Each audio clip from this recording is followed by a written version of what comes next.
Hello, this is Deborah Anderson, the Black Woman Animator, coming back to you with another video. And in this video, I have Donald Towns. Welcome.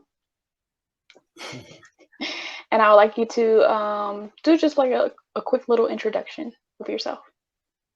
Okay. My name is Donald Towns, as you can see there. And I've been in the animation industry for about 35 years. I've enjoyed painting and doing painting. Of course, I grew up drawing, and about the age of 14, I realized this art thing is not just a passing fad. And it was interesting how it came along where some guy, I didn't know anyone who did drawing. And he was the first person I met that drew similar to what I did. And he thought, hey man, my drawings are really good and yours are just and I thought, my drawings are really good. What are you talking about? And so I thought, okay, you decide your drawings are good, I decide my drawings are good. Then why don't we ask everybody else? And everybody else looked at our drawings. They all liked my drawings. And I thought, wow, I'm good at this. So that was the case that made me decide I must become a professional artist. So as a result of that, through the years, I went through the process of trying to learn and figure out how I can become a professional artist. And of course, went to art school, American Academy of Arts, Chicago. And my major was architectural illustration, not animation. And eventually, I ended up in the animation field, and I can explain that a little bit later, but being a background painter for Walt Disney Pictures. Two major companies I did mostly with was Walt Disney Pictures and Rich Animation, that became Rich-Crest Animation, eventually became Crest Animation. And did freelance for multiple other companies like Warner Brothers, Magdasarian, Film Roman, different companies over the years. I've worked on commercials as well. So a lot of different things through those 35 years of being in the industry. Nice. So my first question is, where are you from and what was it like growing up? I'm originally from Atlanta, Georgia.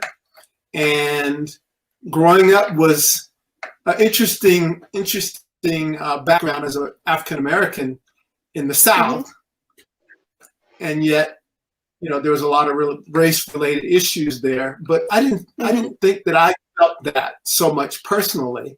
But as far as the art area, there was no exposure to art whatsoever for me. And I shouldn't say whatsoever in the true sense, because there's art all around us if we recognize what that is.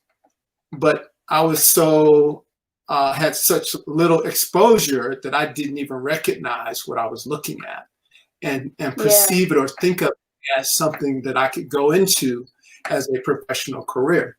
But I would draw all the time from very young, and actually got in trouble because I would draw on my school paper, which had lines.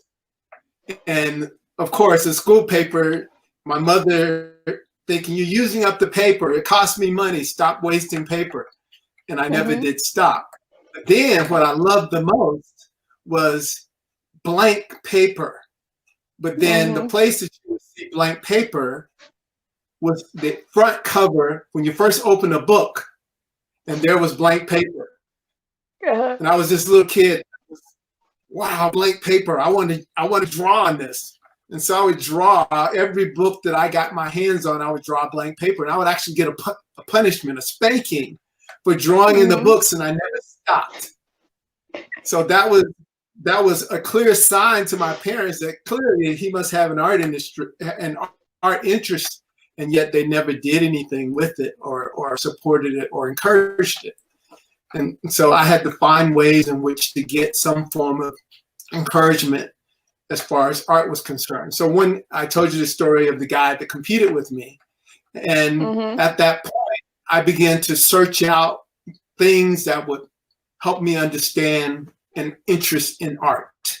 And the only thing that opened up the way for me was an interest in mechanical drafting. Mechanical drafting was in high school. And I thought, wow, here's a class, and it was an elective class. Here's a class that I could actually do something that allows me to draw. So I took mechanical drafting and excelled in that class for that. Not so much because of the math and the exactness that was required, but because my ability to see what I needed to do was so simple. So I became like the teacher's aide, helping other students to be able to achieve a certain look that we had to do in mechanical drafting. Eventually, mechanical drafting, I took advanced architectural drafting. And then my first real artistic exposure or understanding came about. And in our schools, because schools were very segregated and they wanted to integrate the schools. So they sent Caucasian teachers to our school. Well, my advanced architecture teacher was Caucasian who did painting on his own, but I didn't know that at the time. One day he gave us an assignment, and after he gave the assignment, he began to take out an easel. He took out paints and brushes, and he put it up in the class, and he was completing a painting that he was doing, which happened to be an underwater painting. I remember it vividly in my mind, an underwater painting of fish and things going by. And I thought, wow, this is amazing. So I bugged this teacher to death. I asked all kinds of questions till finally it was clear he thought he'd made a mistake. He didn't say that, but he never once again ever brought a canvas and paints and brushes to the class ever again after that. So I must have bothered him so much that I wanted to glean as much as I could glean. So that was my inspiration to say, wow, I want to paint like this. So I decided to save up all the money I could save, and I would go to the art store and buy a canvas and buy paints and then start trying to paint. Because before that time, I only did drawings. So that was an eye-opening experience for me. Then finally, it clicked in my brain, wait a minute, they offer art in my high school, but it wasn't until my senior year that I thought I could take an art class. So I took an art class in my senior year, and then I felt like this is more like a craft class than an art class. But the teacher recognized that I had talents above just the norm, so he allowed me a little bit of leeway to do some other things besides his general assignments. So with that, upon graduation, clearly I left an impression in my teacher's mind.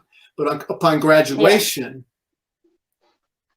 I got a call from a counselor at the school, and my art teacher had made a recommendation. There was a call from Six Flags Over Georgia, and Six Flags Over Georgia was looking for artists who wanted to do portraits. And so she asked me if I'd be interested. I said, wow, of course I'd be interested in doing this. And as a result, I went down, got the interview, my first official art job doing portraits at Six Flags Over Georgia. And what was amazing to me about that was that I got to meet all of these other artists, people who drew like I drew, who had an inspiration for art. And I met two amazing, mind-blowing artists there that left a deeper impression upon me, that made me realize my exposure was so limited that, wow, I need to do something to add to my further education as an artist. One artist name was Leonard Robinson. Leonard was an animator. He was interested in animation. And and these two artists as well from Atlanta, Georgia. Leonard had his own animation studio in his house with a multi-plane camera set up and everything. And I'm thinking, wow. And I had seen cartoons growing up as a kid, of course. And you see cartoons when you're growing up. But I never made the connection that, wow, somebody draws those things. Someone has to do the backgrounds to those things. And it never clicked in my brain until I met him. And I go, wow, all these years. And I didn't catch that vision. So it's such a weird thing. You're so limited with your exposure and understanding of how things just never clicked in your brain. But Leonard was an excellent artist, and then another artist by the name of Thomas Blackshear, who was a very well-known illustrator and sculptor. And these two guys were so good, so talented that they could think up things in their brain and literally draw it and make it look like what they were thinking of. So I would challenge them. I would come up with these ideas, these weird ideas in my head, and I would say, draw this. And the two of them would draw and compete to see who was the best at the process. And they would forever blow my mind with how good the work was. So I thought, man, how do I get to learn how to draw to this level? And Thomas had said, you know, you need to go to art school and get some exposure. It never clicked in my brain even to go to art school. So as a result of that, well, do you know any good art schools that I could actually go to? And he spoke of the American Academy of Arts in Chicago, and that's where he was going to go. So I went to check out the school with him, loved it, and said, this is for me. Before that time, I kept thinking I'm going to do architecture somehow. But architecture had the full range of exposure as an artist that I would have desired. And it's much more technical in its approach. I probably would not have lasted long as an architect. But once I saw this school, and the exposure to me was so broad that I thought, wow, this is amazing what you can do with art. So that just propelled me even more forward in my desire to be an artist. And the blessed thing about when I went to Chicago, I met a guy by the name of Earl Calloway. Earl Calloway was the fine arts director, a fine arts editor for a Black newspaper there. Newspaper there was, he would write about actors, theatrical performers, artists. And once I met him, it ended up that I ended up staying with him for several years to finish up my schooling. Because he wanted to support artists, and he would give his support to many different artists in many different areas. And I became one of those additional artists that he gave support to and helped me finish school, because I actually ran out of money. And I couldn't continue school. And I thought, well, I'm going to have to go back home to Atlanta. And he says, no, I'll support you. And as a result of that, just the exposure of theater, of acting, I met a lot of actors and things when I was in Chicago, because he would go and write about them, and I would go with him. The opportunity to be in galleries while I was there was amazing. So that expanded my understanding of how broad art was at that time. So of course, I eventually graduated, went back home to Atlanta. My major in school was architectural illustration. And went back to do architectural illustration, but Atlanta had overbuilt, so there was not much jobs available at that time. So I thought, where can I go where there would be more consistent work? And I wanted to be at a firm or full time rather than freelance. And I thought, well, maybe California. So I just thought, okay, I'll consider California. But my motivation, my greatest motivation, was that when I went back, my mother felt that art was not a real job. And even though I was doing freelance, she kept pushing me to say, you need to go get a real job.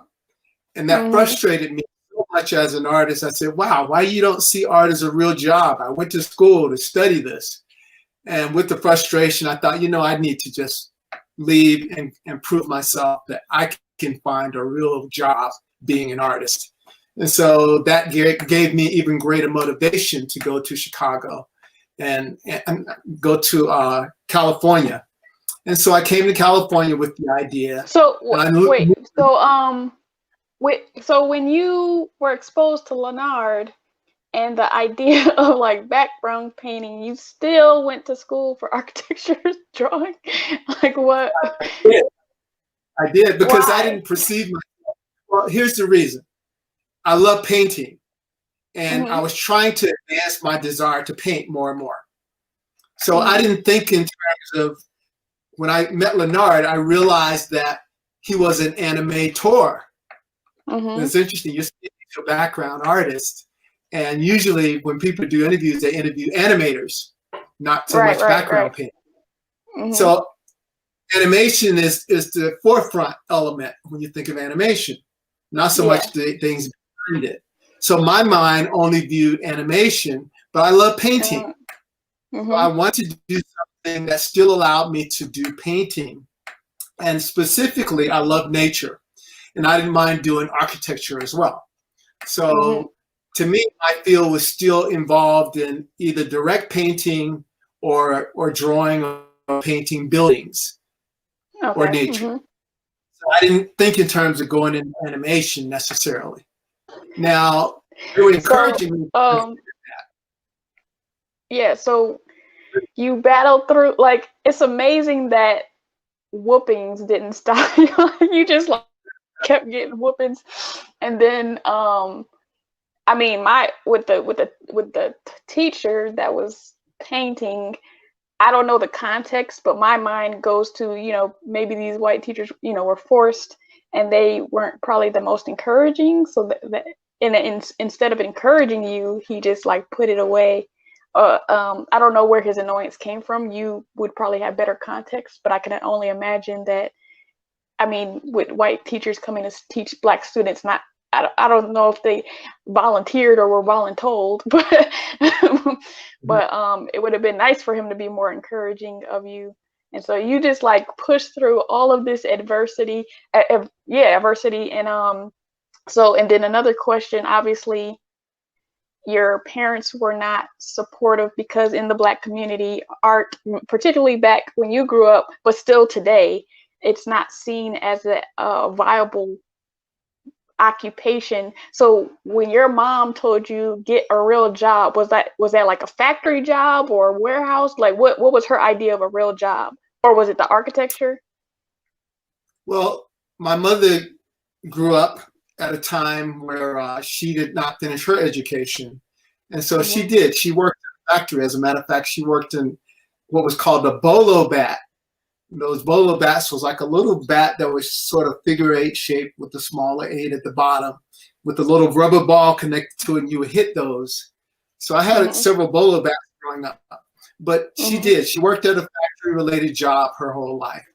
Mhm. And I was what you call a latchkey kid because she would get home. Yeah. When I got out of school, I had to walk home, let myself in, take care of myself until she got home as a mom. Right. So Mhm. the result of, in her situation, those type of jobs were the things that you would do. Now, whether it be a factory job or something more professional, it was not viewed, or she didn't know anyone necessarily that Mhm. worked in an art field, as I didn't Mhm. necessarily. When I look back and I think about it, I actually did know someone, but not necessarily in what I did. I remember Mhm. meeting a guy who actually showed me his workplace, but he was a sign painter. Okay. And Mhm. I didn't relate sign painting to what I did. Mhm. And but in hindsight, I can look back at that and know that he still had to take some graphic arts Yeah. somewhere in his life to become a sign painter. But I never made the connection again. Mhm. So in that way, I had a one-time exposure where he showed me what he did and how he did. But even I remember that, and even as I had moments where I had labs and jobs, I remember a couple of people asked me to do signs. So just Mhm. exposure that showed me, oh, if you were to do a sign, here's the type of paint you would use, here's the material you would do it on. And so I sort of knew that when someone asked me to do that. Not that I wanted to do sign painting, but I thought, Yeah. well, hey, I can make money doing it, so no problem. As I'm waiting for additional freelance art jobs to come along. So I did that. But as far as any other form of art exposure, it did not exist.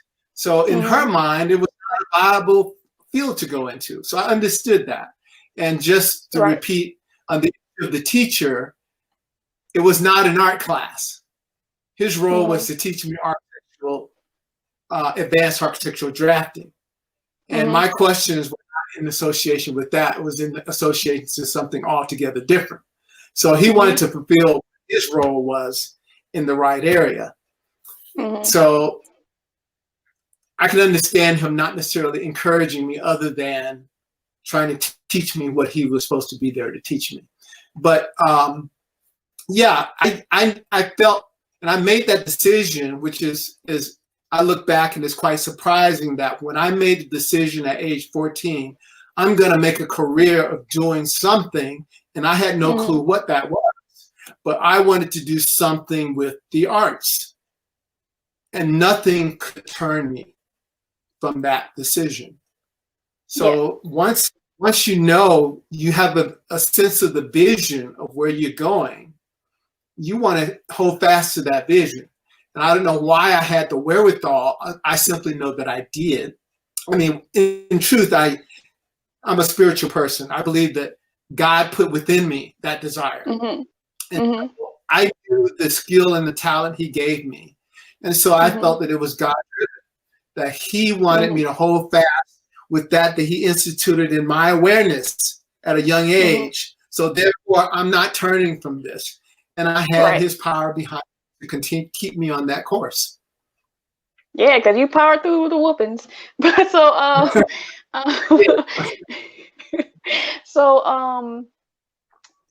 like I feel like what's powerful about, you know, both of our stories is that yes, like that exposure is important, but also that connection. Because I can remember when I taught a class at Loyola University, New Orleans, I'm teaching these students 3D and they're doing awesome. But if I don't tell them that they're doing awesome, or they don't realize that what they're doing is magnificent for a beginner, then they're just thinking they're just doing this thing because there's no connection with how like the you can see like the Incredibles or Shrek or something and see the quality, but when you're doing it, you don't realize the quality that you're doing unless somebody tells you, because there's no connection with, you know, animation or 3D in our regular day lives. So you have to have that guidance, because me as well, you know, growing up watching all these movies, it wasn't until my senior year of high school where I did dual enrollment, where I took a 3D class and I was like, oh, I could do this as a career. And I was like, I wanted to be an architect, I wanted to be an industrial engineer, but I was actually like, I liked math, so that's part of it. And and then but right before I found animation, I was going to try to become an electrical engineer. But then I found animation. I'm like, oh, this is kind of analytical, like the 3D part. And so, yeah, that exposure is important, but also like someone guiding you with the connection. And that's why I have another video on my channel where I sat down with my father and was like, how can you be a supportive parent of an artistic child? Because some parents are actually trying, but they don't know what to do still, because there's no, like, people know a doctor. You go to the doctor, so you could be like, oh, my child wants to be a doctor, my child wants to be a lawyer, my child wants to be a nurse, my child wants to be a teacher. But when they want to be in animation, it's like, I don't know. And then it's only the animator. Right. The most important is that even though they may not necessarily know, there's a realization that there is art out there, there are galleries out there, there are museums out there. Those things are part of the exposure as well. So if you don't know anyone, or you don't know about art, and the beauty today is that we have the internet. So as much as we can open that world up for our children, to allow them to do the search, to have the exposure, to go to places like a gallery or a museum, and let them see the art and have the exposure, they can easily have someone there that can come along and share information about that art. A lot of museums have the information available. You can click a button and it'll tell you something about the artwork that's there in a lot of places. So today we have the resources, unlike at my time, to be able to get that exposure much more readily. So if you don't know, it's called doing the Google search these days.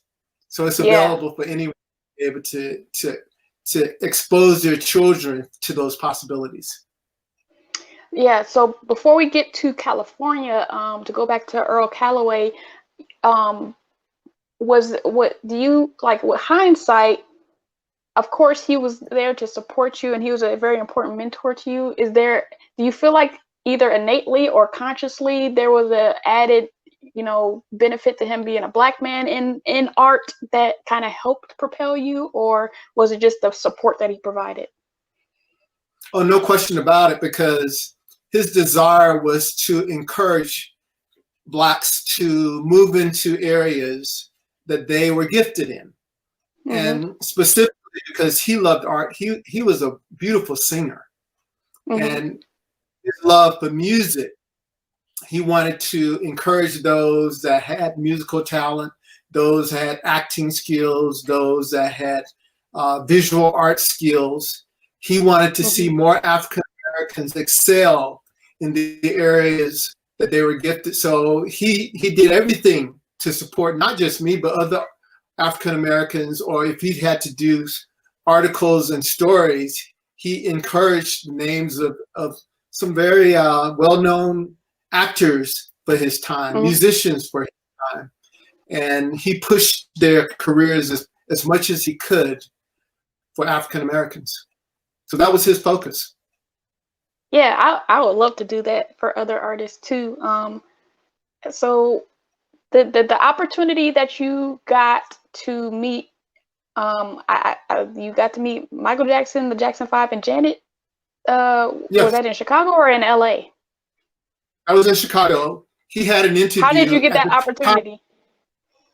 Well, again, because he would go on interviews Mm-hmm. with entertainers, and he would ask me to go on if I was interested in going on different interviews with him. I would have loved to have gone to every interview he ever did.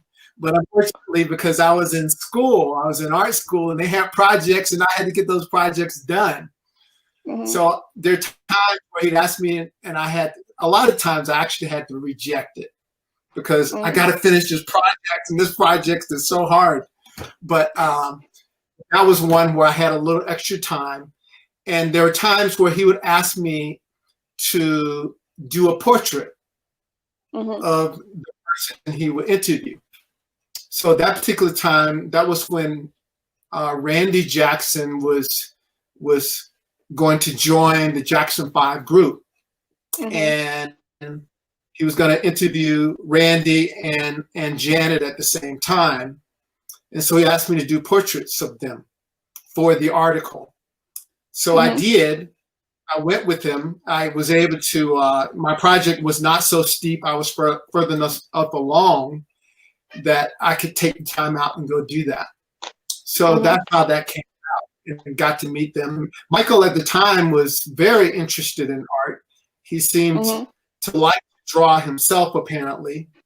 And so we got to talk a lot, and he asked a lot of questions about art. And we had a really nice conversation in that regards, more so with Michael than with Randy or Janet. But yeah, it was a wonderful opportunity to be able to do that and to sketch them. And he, like I said, he used it in the actual article itself. Great. So before you get into your LA journey, I want to list a few of your notable projects, and I like to do this because, and I like to list as many as are recognizable to people because one, we need to know how, like some of our favorite animated movies or TV shows had Black people involved in it, and we didn't know. So, as long as your IMDb is accurate, you were a background artist for The Fox and the Hound, Tron, That was my Mickey's Christmas Carol, The Black Cauldron, The Great Mouse Detective, Teen Wolf, Oliver and Company, The Rescuers Down Under, Beauty and the Beast, and Aladdin, and then you were a color designer for Dinosaurs, and then a background supervisor for The Little Mermaid and The Swan Princess, and you've done a lot of animated biblical stories as well. So let's get into the LA journey. Okay, the LA journey. Well, when I came to Los Angeles, I knew Leonard again. And I called up Leonard and said, hey, Leonard, I'm coming to California. Can I stay with you for a couple of weeks or something till I get myself a place? He said, sure, come on out. So I came out, stayed with him, and finally got an apartment just up the street from him. And didn't see him at all anytime after that. But it took me a couple of years before I was finally able to land a job. And my first job there was at a place doing architectural illustration. And but before I actually go to that point, it turned out that my friend Thomas Blackshear, we went to school together, and then Thomas went to work for Hallmark when I went back to Atlanta. And then Thomas wanted to come to California. So he had called me up and said, hey, I'm coming to California. Why don't we be roommates? And he wanted Leonard to come in and be a roommate with us. And we were going to share the three of us an apartment together. Excuse me. But Leonard wasn't able to join us. So Thomas and I shared an apartment together. So while I was working at this architectural illustration firm, Thomas didn't like my boss. And he kept saying, the reason why I didn't like my boss because my boss wasn't paying me well enough. He says, you're really good and your boss is paying you. You need to find another job. And it took me a couple of years to land that job. And so I thought, I'm not leaving my job. I don't care what you say.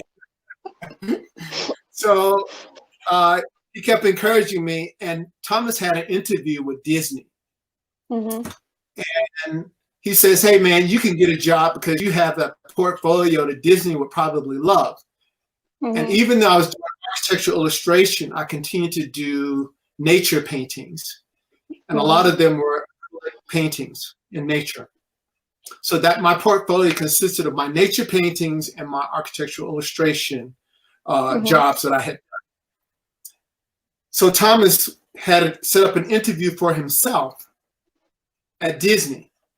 And he kept trying to say, man, you should do this. And for me, I'm saying, Thomas, I'm not an animator. I don't do that. And he kept trying to convince me. And finally, he said, okay, if you're not going to go, since I have an interview, I would take your portfolio with me. At first, I said no. And he wouldn't take no for an answer. So I said, okay, fine. Take my portfolio with you. But I don't expect anything to come out of it. So forget about it. Don't worry about it. It'll be what it's going to be. Well, as it turned out, he took my portfolio. I got a call from Walt Disney Pictures. I was totally blown away. They called this. We looked at your portfolio, went through our review board process. We really like your work. You have a job with us pending an interview. I'm thinking, oh, wow. Okay. Now I have to take a day off work to go to an interview. Well, here's the interesting thing that happened. I went into work the next day and I was going to try to work out some means by which I could take a day off to go have an interview at Walt Disney Pictures. And my boss fired me. What'd you fire me for? Well, as it turned out, my boss, when he initially hired me, I told him I don't work on Saturdays. Again, I'm a spiritual person, and I just happen to be a person who was a Seventh-day Sabbath keeper. And he understood that because he was a Jewish person who grew up being a Sabbath keeper himself. So we hit it off. When work was getting overloaded, we needed to catch up. So he asked me to start working on Saturdays, and I told him no. So as a result, he started looking for someone else to help with the workload. And I thought that he was just bringing an additional person in. When he found the person that replaced me, Then he told me he found a person to replace me because I wouldn't work on Saturdays. So he fired me. So I said, that's okay that you fired me because I got a job at Walt Disney Pictures. And he was shocked because I never took a day off work to look for a job. So he was wondering, how did this guy get a job someplace else when he never took a day off work? Well, I believe that God ordained, again, showing how God was leading my life in the area of the arts. And it was three places Despite where your hard-headedness. Despite my hard-headedness, absolutely. Impressing me that artist is the way, and I stayed on that path. Then opening the door for me to meet Earl Calloway when it looked like I ran out of money, who would support me through the arts. And then, again, when I'm standing up for my faith, that happens to be my particular belief, and standing up for it, I get fired, but he had a better job open for me. Right. And so I get fired. I open the way. I don't have to go now wait to get off the job to go to an interview. I can just go to the interview. And I went to the interview, of course, got the job. The interview was well. And this was just before Christmas. And I started work January 1980, working for Walt Disney Pictures. And that was doing background work. And I never thought in my brain that, wow, you could paint paintings for Walt Disney Pictures behind the characters. It's the environment that the characters was in. And that never even clicked in my brain, except that Thomas here pushed me and took my portfolio and opened that door. So wow, a whole new world opened up to me that I just never even conceived that I would be able to do. And so, and I'm so ever thankful for that process, because now I realized, wow, here's a whole new world of art, a whole new world of painting, which is actually what I love to do anyway, which is even though I'm doing paintings for backgrounds behind the characters, but even as I've left the industry, I'm still doing nature paintings. I love painting nature. And sometimes architecture in that subject matter. So it's a continuation process. So I would encourage artists out there, if they love to paint, there are ways and means to make a living doing painting. And which, by the way, even as I'm in the fine art field, we need more African Americans to be in the fine art field. So move forward with your skills, your talent, so we can make a mark in this industry as well. So what work did you do for the Walt Disney World showcases, like the opening of Epcot and Tokyo Disney? What specifically did you do with that? So in Epcot, which was one of my favorite projects, if you've ever gone to the Walt Disney World, there's a China Pavilion. The China Pavilion is a circular pavilion there. And when you first stepped into, at the time, I haven't been there in years, so I don't know whether that show still exists or not. But at the time, when you were walking to the China Pavilion, we'd all stand in a group in a circle. And what first thing would come up, they would have a Chinese dynasty painting, and they would tell you about that dynasty. Then they would have another dynasty painting come up, and it would go all the way around that circular pavilion. They needed artists to do those paintings. They didn't get Chinese artists. They got myself and another artist in the background department at Disney to do those paintings. And then we had to study their dynasty paintings and try to emulate what they look like and the distinctions between different dynasties. And what they did is they brought us Chinese stamps they had made in China out of the various types of materials, whether it be jade or whatever types of rock material they would use. And they gave us stamps. They gave us 2 stamps, which I still use on my artwork to this day. One with my name, Donald Towns, and the other with my, one with my name, Towns, and one with my full name, Donald Towns. And I use the name Towns the most because it's a little bit smaller. But Yeah. those stamps, they were put onto the artwork to make it look as authentic like Chinese paintings as possible. So those different paintings, the two of us did, and was presented in that showcase. The beauty of that was that once the paintings would appear, then it would cross dissolve into an actual scene that was in China. So that was a fun project to work on. And those projects, when we did, and the other project that was there was a talking about evolution. And they would do transitions speaking about the progress of evolution, and we had to do multiple paintings in that to show the evolutionary process in those shows. Things like that we did, and that was during the time that when we were working on Black Cauldron, there was a long delay on that picture. So it opened up the way for us to do other things to be able to fill that extra time. So they utilized us for various other projects. What did you do with Tokyo Disney? I can't even remember the show I did. I remember doing the show, but I can't remember. That's part of the problem when you do so many different things. For example, you list shows I did for DIC and some of the other smaller companies that don't even exist any longer. I remember working for them. I don't even remember the names of the shows or exactly what the shows were about. It becomes a vague after time passes. You go, what was it that I worked on? I can't even remember what I did.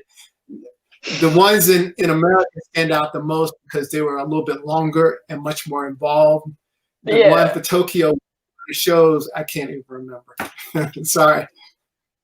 So what did you enjoy most about being a background artist in the animation industry, at Disney and at the various names of the other company? What I enjoyed the most is how it pushed me as an artist. It's one thing when I'm doing nature, usually I'm painting if I go on location, doing plein air painting, I'm painting what's there. I'm not so much conceiving new ideas of what something could be. So the fantasy part of doing background paintings, I found, was a whole new adventure for me. To sit, first of all, what I did enjoy, even when I first started working at Disney, looking at all of the backgrounds, not all of them, because I couldn't go through all of them, but as a trainee at that time, you couldn't just go in and start painting on films. You had to go through the training process. So you would go to what they called the morgue at that time. Their archive, Disney archives with all the art. And the morgue at that point was not set up where it was environmental in the way to preserve the paintings. You could rifle through artwork, which was damaging the artwork over time. But it was amazing to go through and look at all of these famous shows. And my most favorite show was Sleeping Beauty. To look through the artwork that was done on those films, to take them and duplicate them. So to be able to do that and learn the thinking process behind how you approach painting, how you approach color. But the thing that excited me the most was approaching color in a way from my imagination, more so than what I saw. And be able to conceive an idea. Well, what if the color was like this? Or what if it was this atmosphere? I found was an education all in itself. So I had to draw onto more of the knowledge that I was taught in school about conceiving color concepts, how color works, those things. So it caused my understanding of color to expand even more so, and to push my imagination of what color could be even more so, and how I could use color to express emotion, to express moods. Those things were quite exciting to me. So that was this was like school all over again. And everything about this was an education. Even at that time, we were on the actual Walt Disney lot. Mm-hmm. and the lot where they filmed a lot of the shows. Every day I would go out and walk their back lot. So you could Mm-hmm. go and walk in the back lot. You can go to the sets and see what people were doing, how they were using their talents and their skills. Walk to some of the various shops where they would build things for the sets and ask Mm-hmm. questions. That whole place was an educational ground for me. And I Mm-hmm. loved every moment of a point of education that I could add to my artistic craft at that place. So I loved every moment of being there. And why did you ultimately end up leaving Disney? Well, that's an interesting question. um, when I first was at Disney, we would do films about every 3 years. Mm-hmm. It took longer to develop the shows. Then when the regime changed over, they wanted to put out more product on a more Mm-hmm. consistent basis, and it shortened our production time. So we had about a year, maybe a year, at most maybe a year and a half for production time, and then maybe a year of development time. When I was on Little Mermaid, we had about a year, maybe a little less than a year for the development, but then we went in production. As I was constantly on the job and never at home, I shouldn't Mm-hmm. say never. Home was just a place to go lay my head and then get up and go to work again. Yeah. But I had a wife and I had children. Mm-hmm. And unfortunately,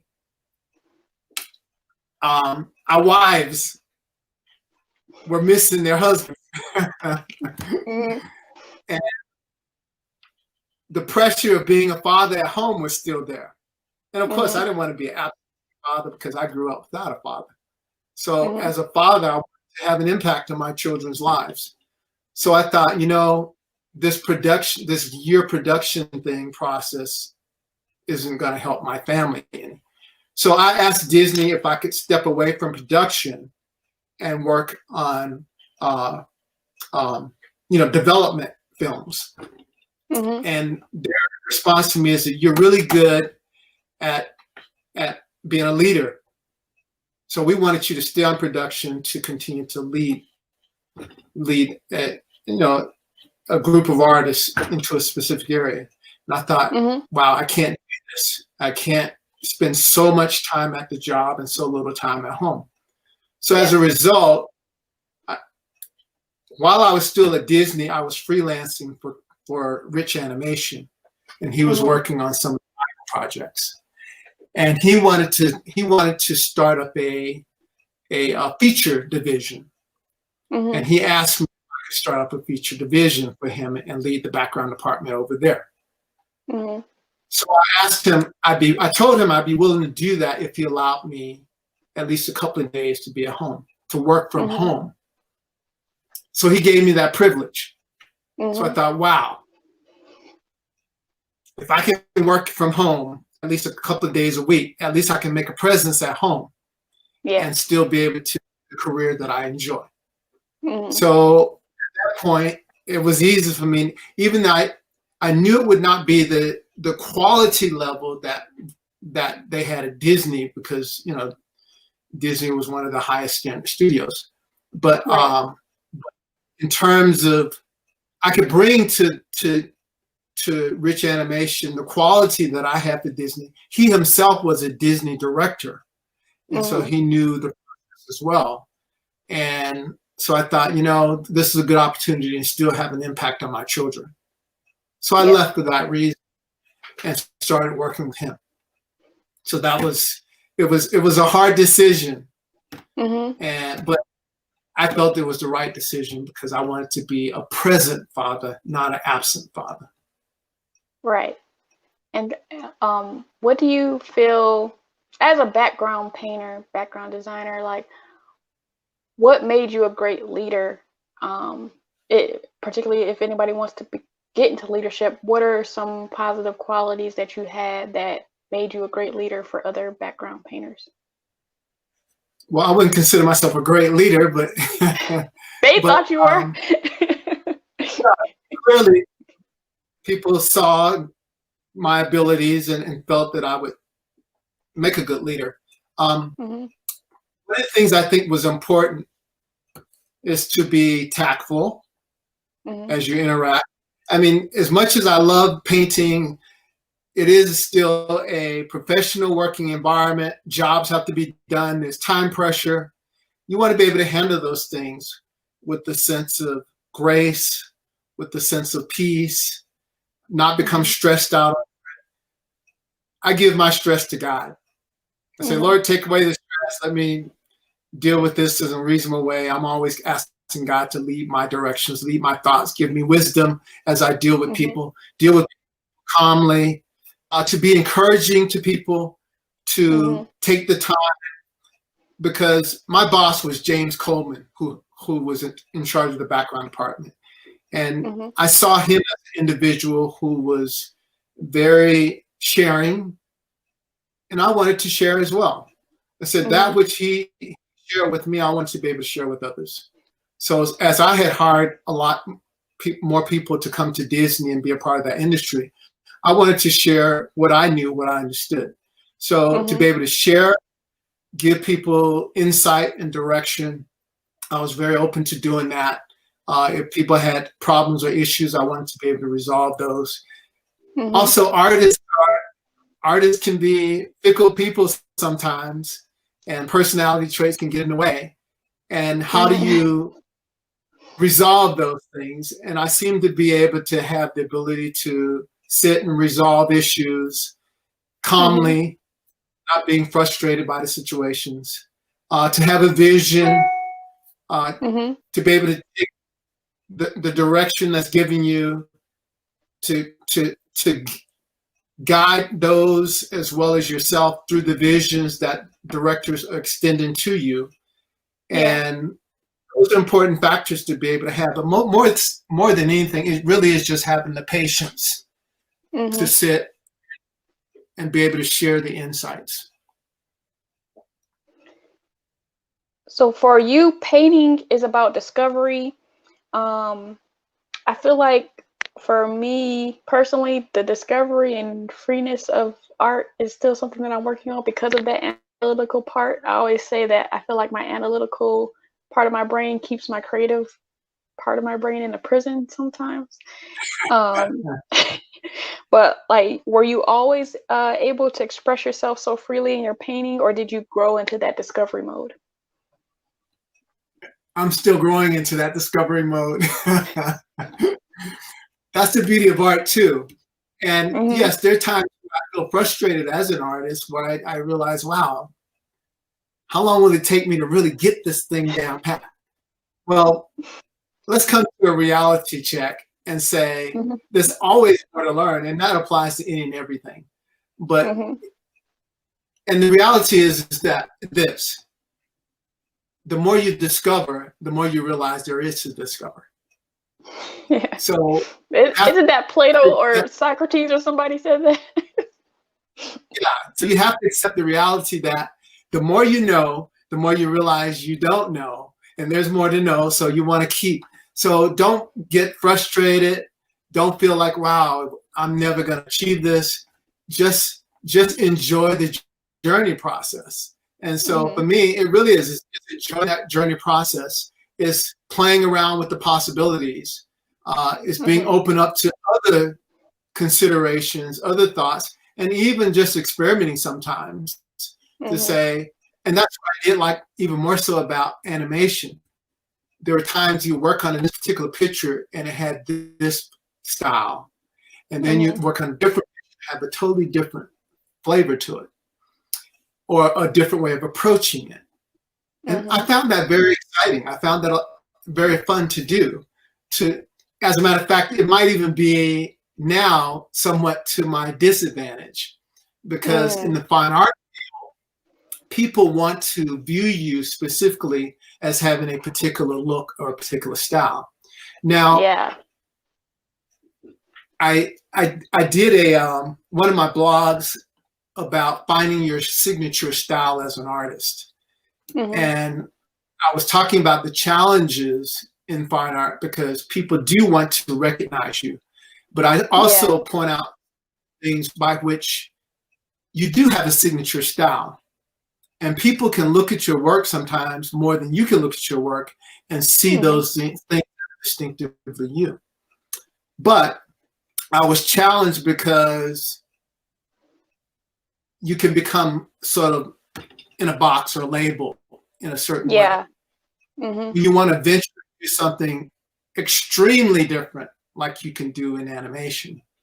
Yeah. Then that makes you as a fine artist.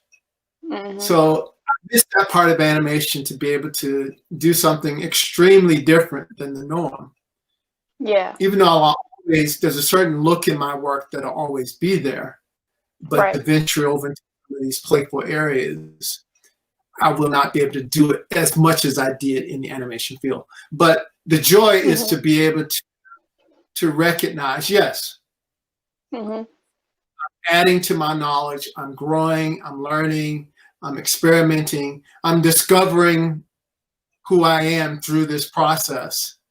And the discovery continues because there's ever more. And I always associate that with God as creator.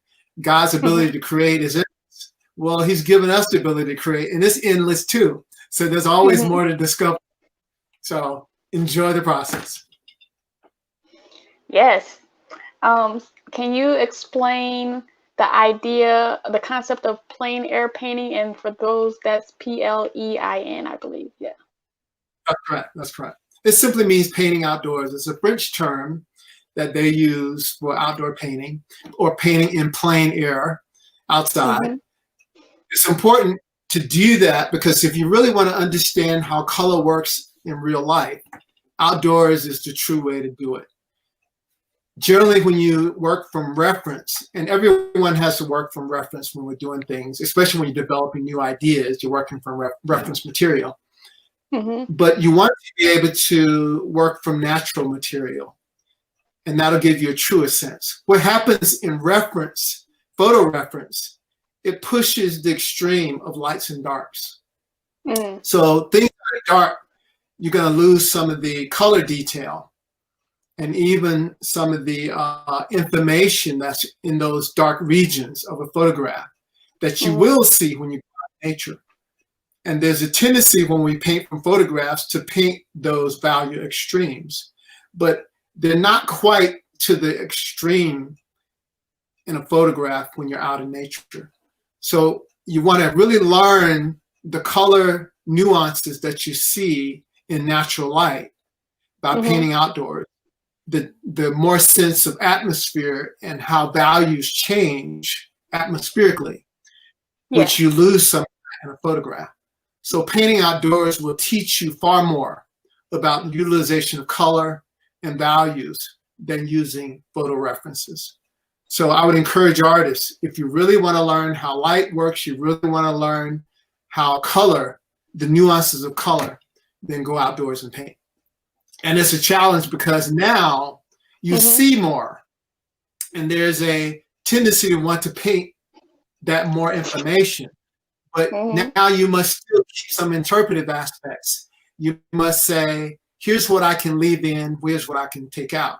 It doesn't take away your freedom to be creative with the material that you see. So it doesn't take away your ability to move things around if you want to move things around. But you still want to keep in mind what is good composition as you're working outdoors in those elements. What are the things that can come together to make this? What is my center of interest? Where do I want to lead the eye when I'm interpreting the things I'm seeing out there to do beautiful art as well? So that's why you want to do plein air painting. Go outdoors, even drawing, just go outdoors and draw. You're going to see details in a way, and you want to interpret those things carefully that keeps good Prince art principles.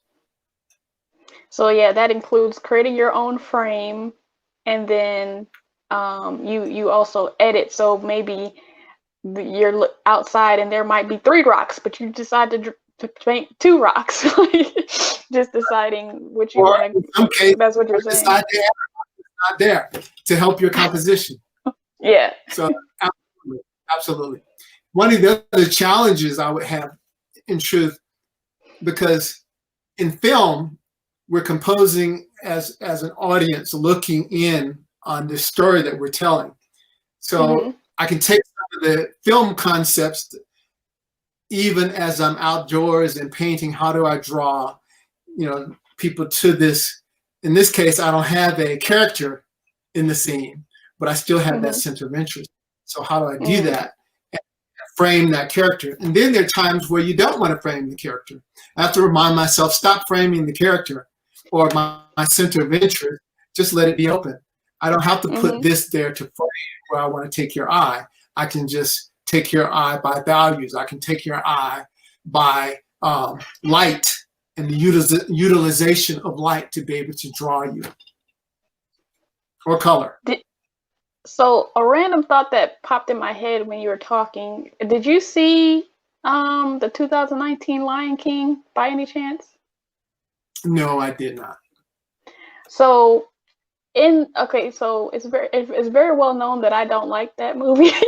But I remember thinking in the 2D animated version,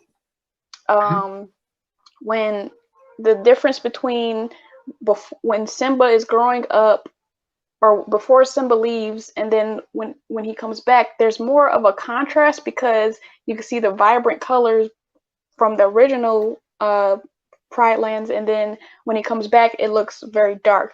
My assessment of watching the movie was that because Jon Favreau was trying to be so realistic, the colors were muted the whole time. So when he comes back to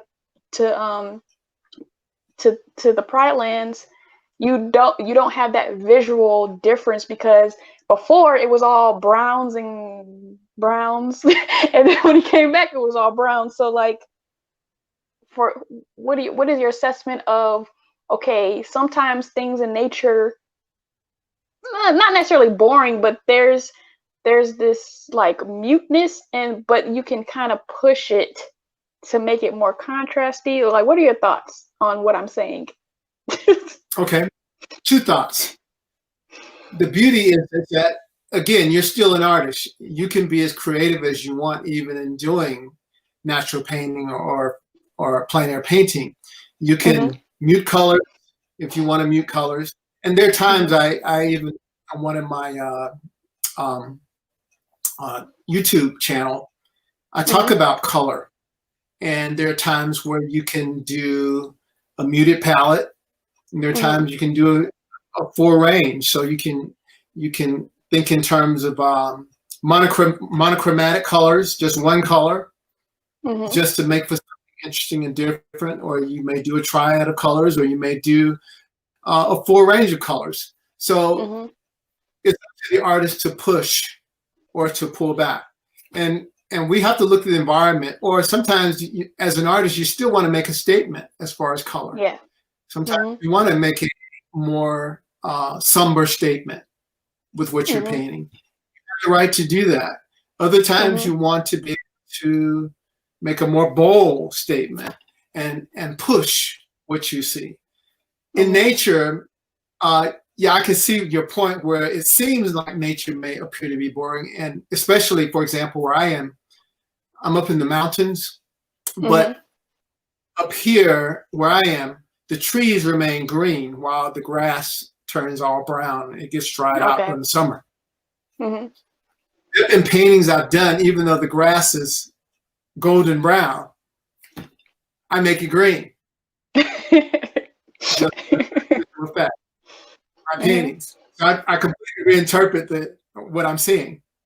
But other times I've done it exactly as it is, because I want to bring more truth to what that is, and still be able to say, this is brown and it's boring, but how do I make it interesting? So I'm finding ways to push things. I have a painting that I did when I was in Israel, in Jerusalem. Buildings were all kind of a beige color. But if you look at my painting of my Jerusalem arches, I have some greens and some reds. It's nothing like what the actual place looked like. So I pushed to make it artistically interesting and draw the audience into that piece. So we have the ability to push or pull depending on what kind of statement we want to make. And that's the joy, again, that I've learned in animation. When you want to carry a mood, if it's a sad situation, you want to make it a sad color, or you want to make it down.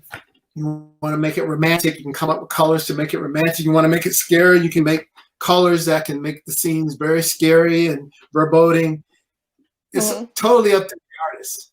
So do as you please, depending on what you want to say. And sometimes it'll be successful, and other times you go, what was I thinking when I did that? Yeah. So for you, what are the differences between painting on canvas and digitally painting using Photoshop? I saw you said that you actually paint the same way in Photoshop and you don't like fill colors. I prefer that way of approach. Because I still do traditional painting with the archaic stick with animal hairs on it and this pigment water, and I still use that process. So when I approach digital painting, I'm not so much doing flat color, even though I've done demonstrations using it, but I don't like to lay in flat color, because when I paint, especially on canvas, you have to lay in a color, you mix till it's off the brush, you lay in another color. So you're doing that step by step till you've completed a given area. And it's not going to come even all the time. There's some irregularities in the lay-in of that paint. So when I paint on computer, I tend to prefer to approach it with a stroke, stroke, stroke, stroke approach, as if it were a natural brush. And I don't mind seeing some of the irregularities. I believe that those irregularities give you happy accidents. What I love about painting on illustration board, especially illustration board, even more so than canvas, is that I can lay something in a wet on wet approach. The board is still damp, and have accidents. For example, the paint will move in such a way and lay in an area, and I say, I like that. I don't want to mess that up. I don't want to lose that element, because I can use it to have a naturalistic feel in the paint.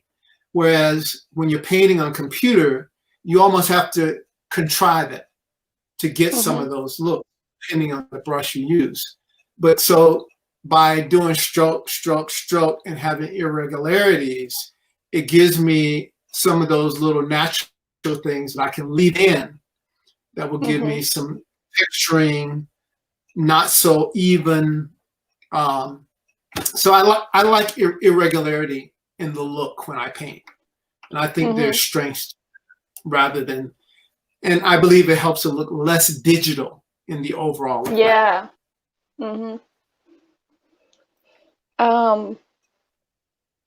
So you talked a little bit about this earlier, but can you speak about the struggle of going from the animation industry to being like an independent fine artist? And how does your style change from theatrical painting to fine art painting, but also maybe even the business aspects of it? Well, the business aspects is a total learning. I don't consider myself a businessman. I say I'm an artist, not a business person. So that is a complete learning process on how to build my career. And one of the challenges is that, just like in animation, where you have to build yourself and you sort of make your mark, however you make your mark, it's true for any field, any industry. A lot of the artists have had years of building their career in the fine art industry, and have developed their name by being in shows, by being in galleries over the years. And this part late in my life, and now having to start doing that is a little bit of a challenge. The advantage, of course, is that social media can aid that process in a different kind of way. Excuse me, than being in a gallery.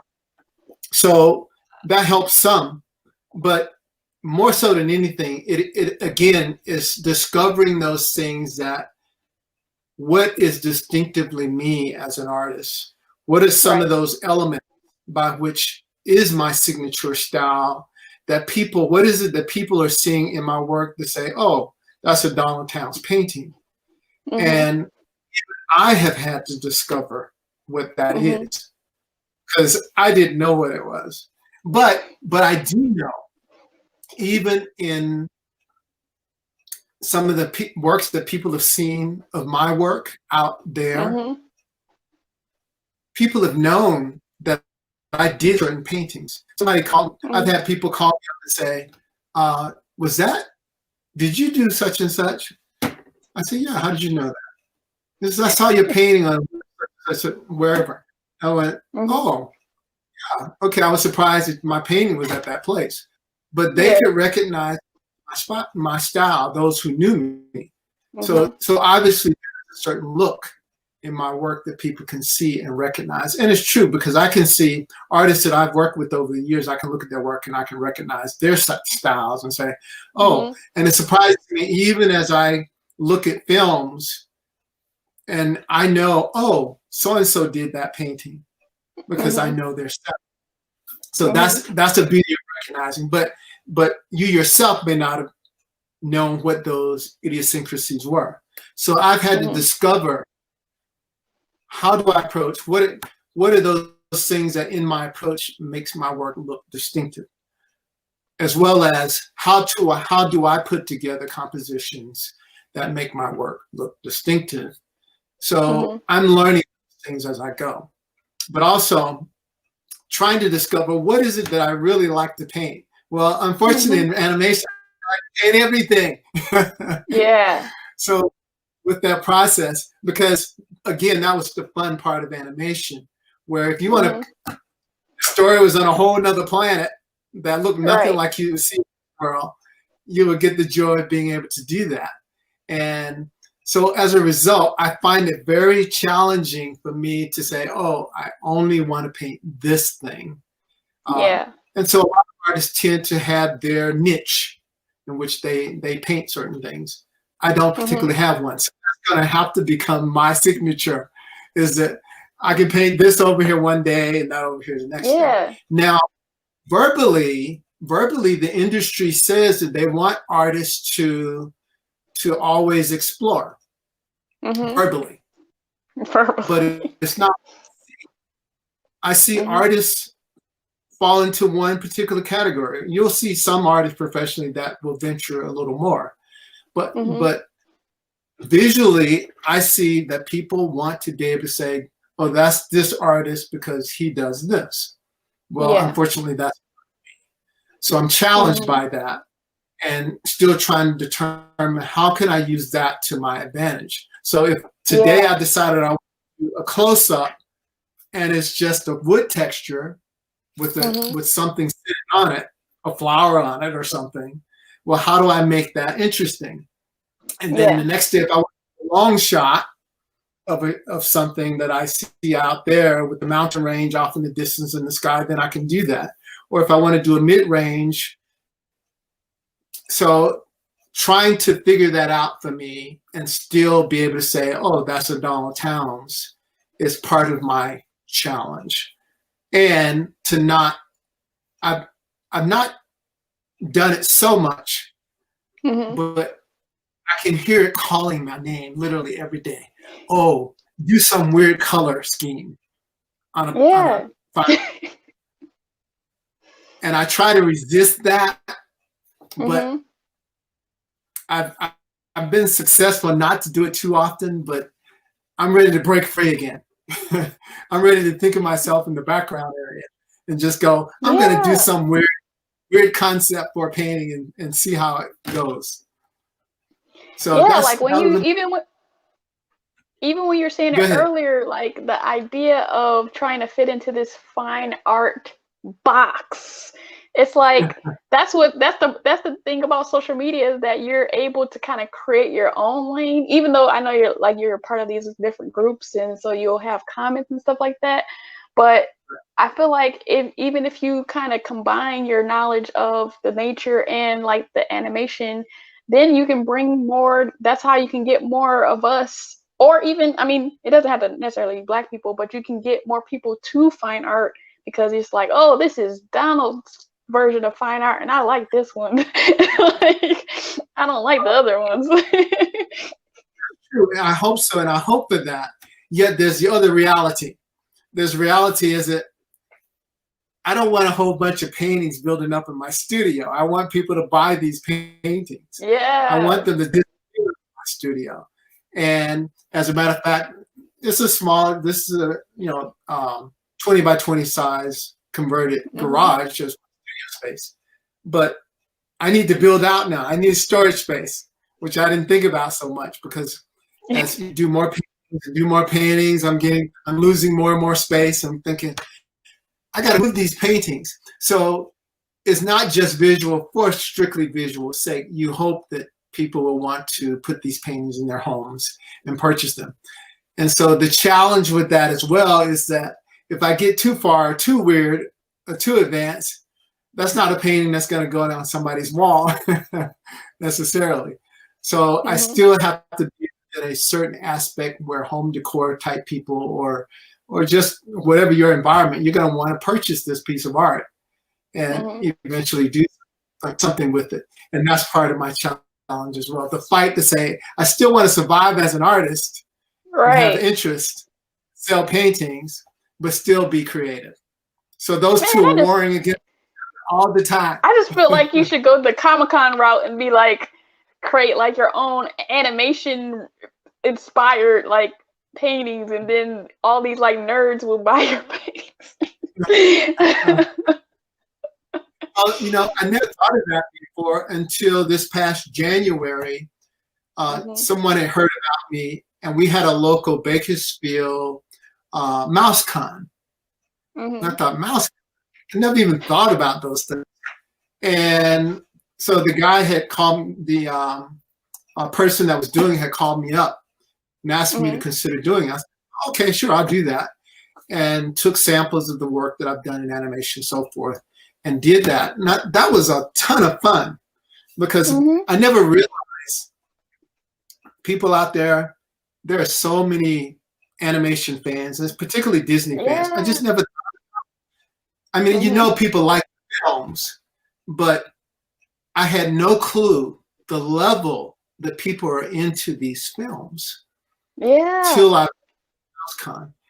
And people could tell you stuff and details about these films that I don't even know. Wow, I didn't know that. Or even things that I thought was only known behind the scenes. I'm thinking, how did you get that information? Because you're just a painter. How do you dig this information up? So that was totally eye-opener for me. So in light of that, and then COVID came. That was my first MouseCon. I like this. I'm going to do this. I like meeting the people. That was a ton of fun. And now we're in COVID. So I was like, oh, will this ever happen again? So that's a possibility. Do you feel being Black has impacted you in your career in any way? Actually, for me, no. First of all, even though I'm African American, I never envisioned myself, as I was searching out my career and doing what I was doing, that my being Black had an impact for or against me. So it just was not something in my mind. To me, the impact was, what was your skill set? At least when I was dealing with it, people will look at my skill set. And personally, I feel it was easier when I first entered this industry than it is now, because I could literally go around to the studios, set up an appointment, and take my portfolio, and people would see my work, and I would get a job. Yep. I had no problems. I think there was only one studio that I recall that didn't give me a job, only because they didn't have a production going at the time. So at that point, but people would, and it was usually freelance I was looking for, and usually I got a freelance job. people were not viewing my content. They were viewing what is the level of skill in my portfolio. They would see the portfolio and go, oh, I have this thing I'd love for you to be able to do. So I didn't think of myself as a Black artist. I just thought of myself as an artist. What is my skill set? And does it prove my ability to fulfill what you need as a person, or as a business? And it wasn't until later on that I began to think, wow, maybe there's something to being a Black artist that I need to try and think in terms of as a way of encouraging other young African American artists just to be and realize, because even as I was growing up, I went through art school, got at Disney. We were only a handful of artists that were Black in this industry. So in that regard, yes, I needed to try to help other Black artists if I ran across a Black artist and encourage them. But outside of that, I just never really thought so much in terms of, and now the environment that's becoming an emphasis again, because we're seeing some of the issues that's taking place. So in light of that, you want to be able to share, but no, it was not in the forefront of my thinking, and which is amazing for a person that is from the South. Now, even from the South, I never experienced a huge amount of what I would consider racism. There are a couple of situations that I had with people that I knew were race-oriented, but I didn't want to walk around with a chip on my shoulder in that regard. To me, the way to prove yourself is by being good at what you do. Let your talent, and so those people will either recognize your mistakes and learn from them, or they will continue to be what they are in light of that situation.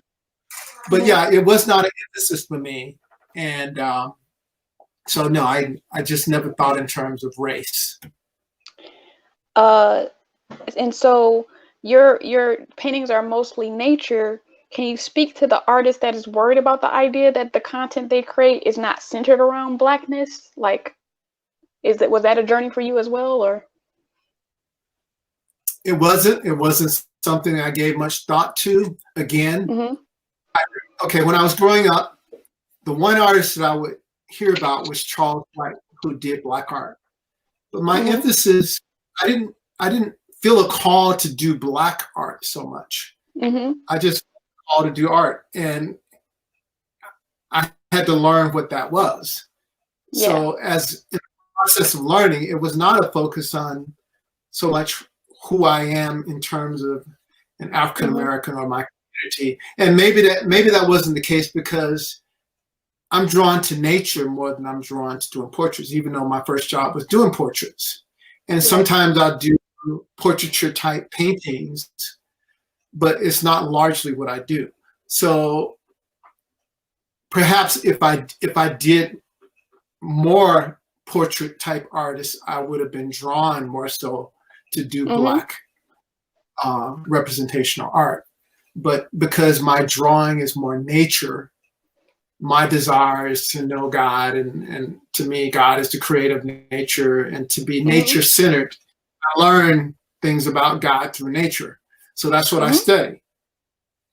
To me, that's what's going to help me become a better person, to interact with people, to be kind to people, to when we look at the ills of society, I view them more as a moral issue that will not be correct until people know God. God is what changes things, not man himself.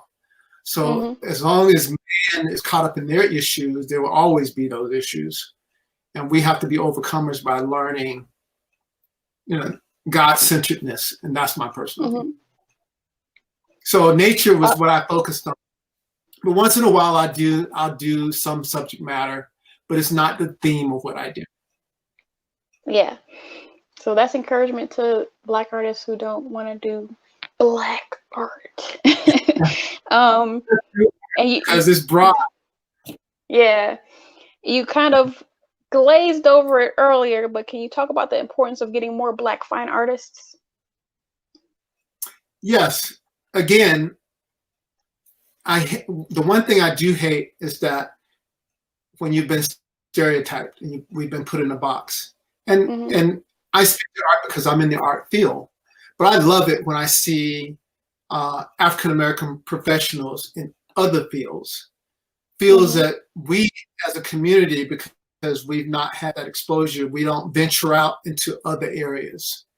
And I hope that we would begin to venture way beyond what is stereotypical for us as African Americans. So therefore, we can think of other avenues to have expression, to show that we are equally as skilled, we're equally as intelligent to be able to do whatever. All it requires is the exposure. All it requires is searching and learning. Oh, how does this industry work? How does that industry work? So it's the same for art. I don't see enough African Americans that have gone into the fine art industry. We are truly just a handful of artists trying to break into that industry. And to a large part, yes, I see the fine art industry as a Caucasian-centered industry. And I think that's unfortunate. And that may be because, yeah, there may be people out there that's keeping African Americans out. I don't doubt that exists, but I don't live by that view. It's also our upbringing, like your mother said, like it's not a real job. So that's probably more of it than the racism aspect, is that you don't know how to make money. You're trying to bring up your family, and so whether you decide to go play basketball or football or be a doctor or a lawyer, that's the money aspect is the main point. That's right. And so we shouldn't live by that view, or even perceive or go with the chip on our shoulder thinking, oh, they're going to, and I think that's part of a little bit of rebellion in my life as well, because I hear a lot of the term, oh, the white man's going to hold you back. And I would view that in situations where I thought, well, no, that's not what I'm seeing. I saw where more we were holding ourselves back than someone. Yeah, so that stigma in the Black community about the starving artist. Right. So, well, not just artists, but a lot of things. So my goal was to say, no, I'm not going to go with that view. I'm going to go with the view that I'm going to learn all I can learn, that my skill will speak in such a way that when people see the skill, they're going to want to utilize it. That's what's important. So we push ourselves into whatever we choose to do and be very good at it. Yes, we have to be excellent at what we do. And there's nothing wrong with that. That's not a negative. That's a positive. So in light of doing that, when people see that craft, they can't deny it. Right. So they have to open those doors, or even to their own advantage. People want to make money, even if they want to make money off of the artist. But we have to be wise that we're not allowing people to take advantage or put us at a disadvantage or steal from our talents, but to be wise with the business knowledge, to know here's what's fair, here's what's not. And then to be able to go into that industry and say, well, here's what I can offer you. Everybody wants to make money. So therefore they see your skill, you're a good fine artist. They know that, wow, I can go somewhere with this artist. They're going to want to utilize your skill. They're not going to say, oh, he's an excellent artist, but I'm not going to let him go anywhere. No, that just doesn't happen. So, well, I shouldn't say it doesn't happen, but it happens less than people recognize it happens. So in light of that, push for it. But we do need those in the fine art field. Go to, like I said it before, start going to the museums, start going to art shows, start seeing what the possibilities. Join an art club or art group. And even if you're the only African American or Black person that's there, that's okay. Interact. Mm-hmm. People will, if they're not used to being around Black people, then fine. You're the one that opens their life up to a broader vision, and Mm-hmm. treat them with respect. They'll treat you with respect. I've always been treated with respect. So Mm-hmm. therefore, you open the door by staying involved. Don't be on the fringes. Get involved. Go Mm-hmm. there. You know, what can I do to be a part of this process? Oh, you need somebody to help. My wife loves, whenever I go to a paint out, my wife goes with me. She loves to get in there and says, oh, okay, how can I volunteer to do something to aid this process? So they get to know Mm-hmm. her, they get to know me. We're interactive in this thing. We're not passive. We're not on the sidelines just looking at everybody Mm-hmm. else. We're in the thick of it, doing our thing with it. That's Mm-hmm. what opens the doors. You know, that old saying is who you know, right? So we Yeah. go there with anticipation to say, I'm going to make myself known. Yeah. And Lord, and you'll find supporters. You'll find people that there are people here that say, wow, I love your stuff. I want to get you in front of this person. And so Mm-hmm. they're always pushing. Now I tend to hold back because I don't want to be a person that look like I'm bragging and, you know, I'm good at this. I work for Walt Disney Pictures and all this stuff. I don't want to do that. But Mm-hmm. um, yeah, if asked, well, what do you do? Well, I do this, this, this, this, right? But others, they see your skill set. They want to share you. They want to encourage. They Mm-hmm. want people to know who you are. And that's what I see. And if they enjoy you as a personality as well, and hopefully Yeah. your positive personality, the people are going to want to be around that. They're not going to want Mm-hmm. to be around people with chips on their shoulders. Mm-hmm. What do you hope that artists take advantage, like what do you hope that artists do or take advantage of in this current landscape of access and technology that you maybe wish you would have done or wish you could have done when you were younger? Yeah, the beauty, like I said before, is that we have the internet now. Mm-hmm. That didn't exist to be able to get that information. So with this vast library of social interaction, this vast library of YouTube and Google and all of these things that we can do, Mm-hmm. take in the knowledge, search it out, look for it, find ways to get information, find ways to go to shows and interact with people, which is hard to do right now in the COVID situation. But when this Mm-hmm. opens back up, yeah, go get involved.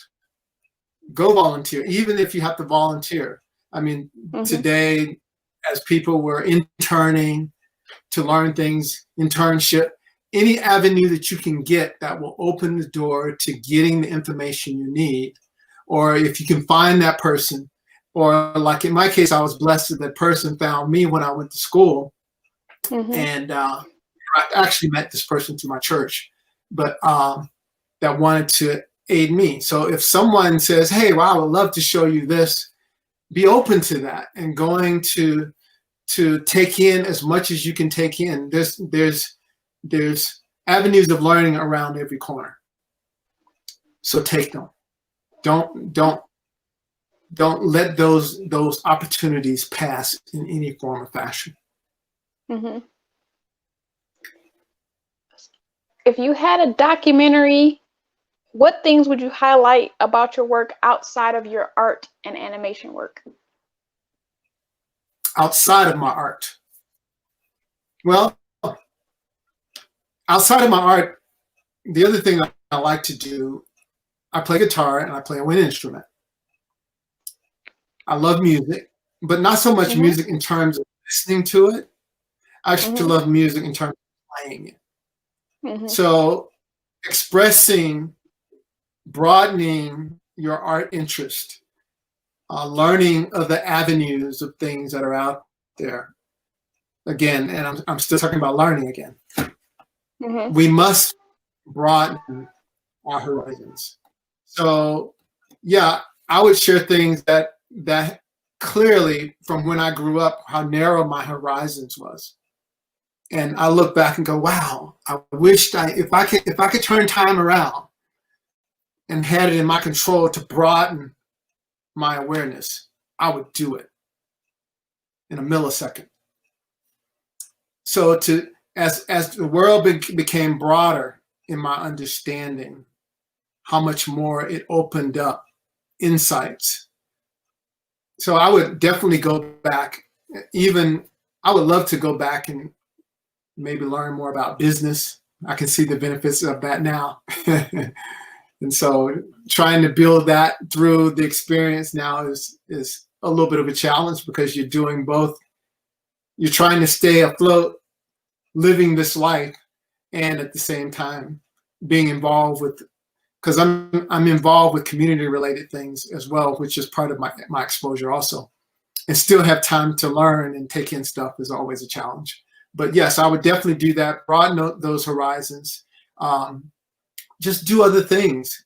Get out there, interact with people in other areas. Serve your community is an important aspect as well. That can help a lot in terms of opening up possible doors. I'm enjoying being I'm a part of what's called Tehachapi Arts Commission Group. I'm on my hospital art committee, and my church is now wanting to start up a art association. So I'm involved in those three things and still trying to keep a balance of life otherwise. But those things are excellent for meeting people. As artists, we tend to lean more as introverts, and I just want to create. And there's truth for me is go, I don't want to do that. I just want to paint. I just want to paint. And that's the true me inside. I just want to paint. But the reality is just painting is not going to broaden my personality.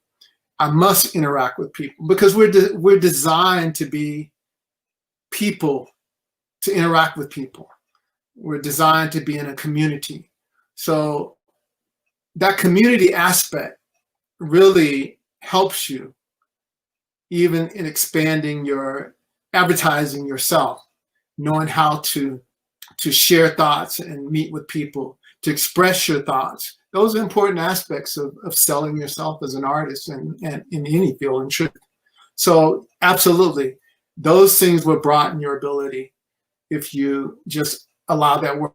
So if I were to open that and do more creativity things, even outside of your main artistic focus, interact with your community more. Those are things come to mind. So besides your music and your community work, is there anything else that you would like to put in a documentary about yourself? You've heard me talk about this in general. I still say that the spiritual part of us, God-centeredness is, I mean, I can tell you story after story after story how God has led through my life. And you just saw a couple of the more poignant examples of that.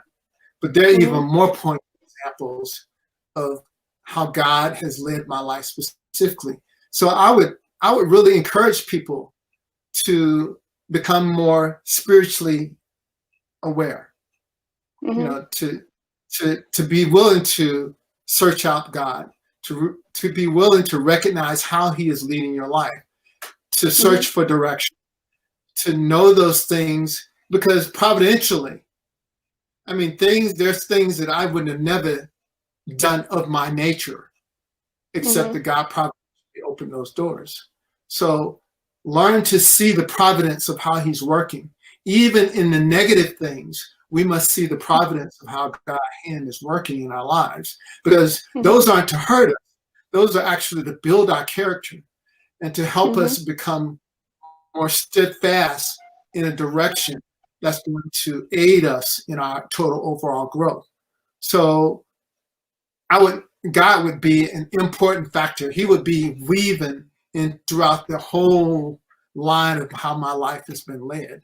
So there's no way I could not write that and not have God inclusive in it. Definitely. You have prints for sale. So where can people buy those, or any of your artwork? Well, thank you. Well, first of all, I'm on the various social medias, Instagram, Facebook, YouTube, Twitter. I don't deal with Twitter as much, but it's there. Of course, my page is donaldtownsart.com. You can go there and see some of the prints that I have available. I have a whole ton of other things I need to get on that site as well, but I've been so busy with so much community, other things, that I haven't had as much time. But yeah, I need to update that. But now there are prints to go there. There are some of the blogs that I've written you can read about, or even it'll take you directly to some of the YouTube things there as well to see. So donaldtownsart.com. And can you say what your handles are on social media for the various platforms? It's the same as Donald Towns Art. Okay, so on everything on. Okay. I've kept it consistent. Okay, is it S or Z? With the S. In this case, I spell my name Donald Towns with the S, but on my emails I put Z to make it. But yeah, it's with an S. All right. So Pentagram, I want Pinterest as well. Yeah. Okay. Yeah, I'll put your social media links in the description, and I would like to thank you for sitting down with me and telling me about your career and telling us about your career. I really appreciate it. Well, thank you for having me. It's been quite a pleasure. It's been a joy talking to you, meeting you as well. And now it'll be fun to go back and look at all the other artists that have talked with you also. So I'm going to enjoy that process. So great. This is great what you're doing. It is a platform, as we talk about learning, getting exposure. You're bringing that exposure, which I think is super fantastic. So keep up the good work. And to everyone out there, I would like you to like So I Know It's Real, comment and tell me how you feel, subscribe to Seal the Deal, and sign up for post notifications to show your zeal. And I'll see you in the next video. Peace. All right. Lord bless. Bye.